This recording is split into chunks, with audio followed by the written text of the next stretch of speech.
Hi, my name is Zach. I'm here to talk to you about the special pleading fallacy. One day I was at track and field practice with my friend, and we were working on the correct technique to jump. Correct technique, you got to have your back foot facing towards the back corner of the mat, and you jump off that way. It helps save your legs and ankle and prevents any injuries in the future. I was jumping that day as well, and I was jumping with my foot placing horizontal on the mat, which is not really how you're supposed to do. Uh, my friend ended up calling me out on it. He said, "Why are you jumping like that?"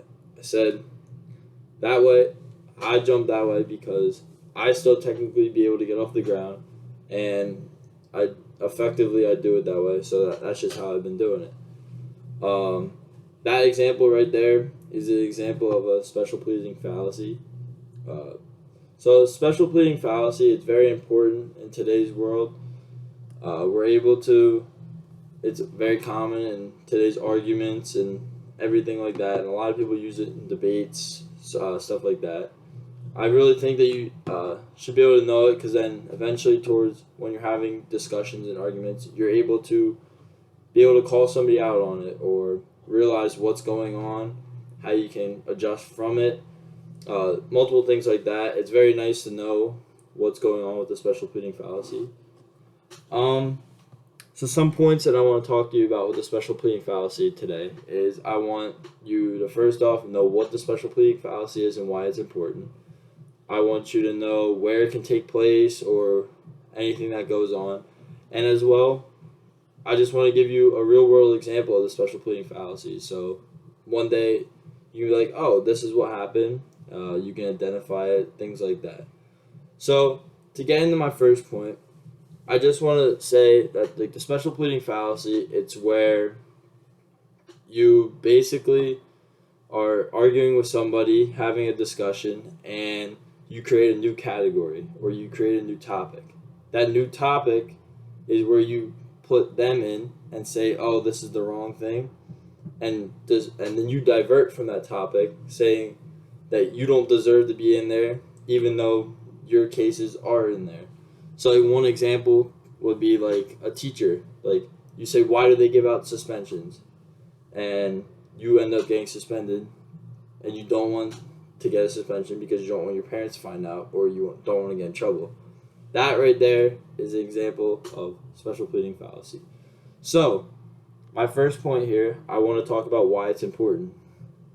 Special pleading fallacy, important in a lot of ways. Basically, it just needs to produce for you. I mean, it just needs to help you get out of a situation in an argument. A lot of people use it as like a divert tactic to get out of an argument. It's an informal fallacy, stuff like that. So next, I really do want to talk to you about where you can find this fallacy or like spot it in anything, like movies or the news, anything like that. So my second point, I want to talk to you about where you can find it. It can take place honestly anywhere in different forms, like the media and the news, like I explained. So one example that I have here is that the special pleading fallacy in the real world today is like with the U.S. So the United States, all citizens can vote. Well, Puerto Rico is a part of the United States, but those people living in Puerto Rico are not allowed to vote. That's that is an ideal case of the special pleading fallacy in the real world today with the United States because they are a subcategory or a subject away from what we have, and they are not allowed to perform like what the United States citizens are allowed to do. Another example here is how it's used in the news. Places like CNN or Fox, they all have their different views, their different viewpoints. Everything's different. So basically, they all support the same thing, but they have different views from each other, and they argue against each other. So if you look at CNN and they're arguing about something that Fox said, well, they'll argue about that. Then they'll be like, "Oh, you can't say that because you believe in so and so things because they have different beliefs." But here, that's right there is the exact case of a special pleading fallacy just because of the fact that they're creating that subcategory and taking it away from the main argument, diverting everything. Next, I just want to give you a real world example of what's going on with the special pleading fallacy.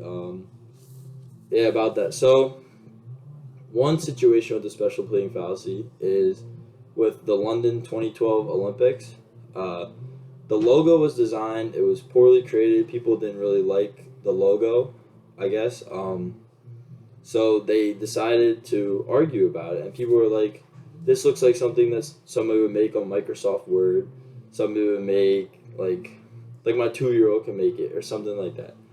And there's a lot of debate about it. Well, the creators about the logo spoke, and they said, listen, we made this logo because we think it will appeal towards everybody that doesn't have special insight to understand the logo. This was their defense at basically the special pleading fallacy. They created a subcategory to defend that their logo was bad. They needed a way out of it, so they defended it by saying it was to appeal to everybody's insights, which really doesn't make sense because there was designers working on this logo for over years and stuff, and it ended up only turning into this little logo that nobody really enjoyed. So I'm about to wrap it up after here. So after this, I just want to explain that, again, special pleading fallacy, you create a subcategory of what the actual fallacy, or what the actual diverse argument that you're creating. You divert away from it by creating a subcategory, and you put the other person in that category, but you don't put yourself or say that you deserve to be in that category due to an exception. So, in conclusion, I just want to say, special pleading fallacy, it's commonly used in many arguments today. Gives people an excuse to not be able to part of what it is. I hope you learned a lot about the fallacy, been able to recognize it sometimes, and hopefully everything goes good. Thank you.